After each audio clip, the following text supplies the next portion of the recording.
பஞ்சாபில் பல்கலைக்கழகங்களுக்கு இடையிலான கபடி போட்டியில் தாக்குதலுக்கு உள்ளான தமிழ்நாட்டு கபடி வீராங்கனைகளை டெல்லியில் உள்ள தமிழ்நாடு இல்லத்தில் பாதுகாப்பாக தங்க வைக்கப்பட்டுள்ளனர். இது தொடர்பான விவரங்களோடு இணைகிறார் செய்தியாளர் சுசித்ரா. தற்போது அங்க இருக்கக்கூடிய தமிழக வீராங்கனைகளுக்கு இதுபோன்ற பாதுகாப்பு ஏற்பாடுகள் செய்யப்பட்டிருக்கு. அவங்க பாதுகாப்பா இருக்காங்களா?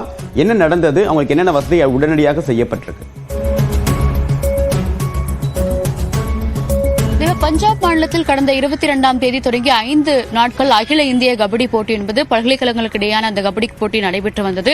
அதில் நேற்று தர்பங்கா மற்றும் தமிழ்நாடு அணிகளுக்கு இடையே நடைபெற்ற அந்த போட்டியின் பொழுது ஃபவுல் பிளே அடிப்படையில் பஞ்சாப் வீராங்கனைகளுக்கு ஒரு பாயிண்ட் வெற்றி புள்ளி வழங்கியதாக தமிழ்நாடு வீராங்கனைகள் குற்றச்சாட்டை ரெஃபரியிடம் முன்வைத்த நிலையில் பஞ்சாப் வீராங்கனைகள் தமிழ்நாட்டு வீராங்கனைகள் மீதான ஒரு தாக்குதலை நேற்று நடத்தியது கடும் பரபரப்பை ஏற்படுத்தியுள்ளது. அதனையடுத்து தமிழ்நாட்டு வீரர்கள் அனைவருமே பத்திரமாக தற்பொழுது தமிழ்நாடு இல்லத்திற்கு இன்று அதிகாலை 4 மணிக்கு பேருந்து மூலமாக அழைத்து வரப்பட்டது மிக முக்கியமாக பார்க்கப்படுகிறது. இங்கு டெல்லியில் இருக்கக்கூடிய பொதிகை தமிழ்நாடு இல்லத்தில் அவர்கள் அனைவருமே தங்க வைக்கப்பட்டு அடுத்த கட்டமாக இங்கிருந்து சென்னை செல்வதற்கான ஒரு நடவடிக்கைகளை தமிழ்நாடு அரசாங்கமானது மேற்கொண்டுள்ளது.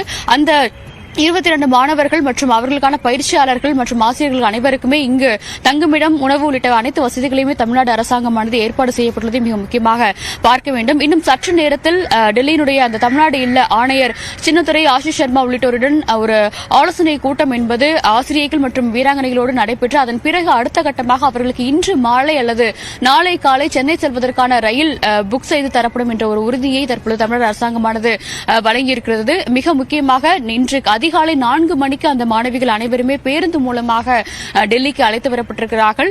அது மட்டுமல்லாமல் கோச் பாண்டியராஜனையும் ஒரு டிடென்ஷன் அடிப்படையில் அவரை விசாரணைக்கு பஞ்சாப் மாநில அரசாங்கமானது பஞ்சாப் காவல்துறை ஏன் அழைத்து சென்றது என்ற ஒரு கேள்வியும் தமிழ்நாடு அரசாங்கமானது அந்த மாநிலத்திற்கு முன்வைத்துள்ளது எனவும், துறை ரீதியிலான ஒரு கோரிக்கைகள் என்பது விசாரணை என்பது நிச்சயமாக தமிழ்நாடு அரசாங்கத்திடமிருந்து முன்வைக்கப்படும் என்ற ஒரு தகவலையும் தமிழ்நாடு அரசாங்கம் தெரிவித்துள்ளது. முதற்கட்டமாக மாணவிகள் மற்றும் ஆசிரியர்கள் அனைவருமே பத்திரமாக டெல்லிக்கு அழைத்து வரப்பட்டுள்ளார்கள். இன்று மாலை அல்லது நாளை காலை அவர்கள் சென்னை திரும்புவார்கள் என்றும் எதிர்பார்க்கப்படுகிறது. தேவா, உங்களுடைய விரிவான தகவலுக்கு நன்றி சுசித்ரா.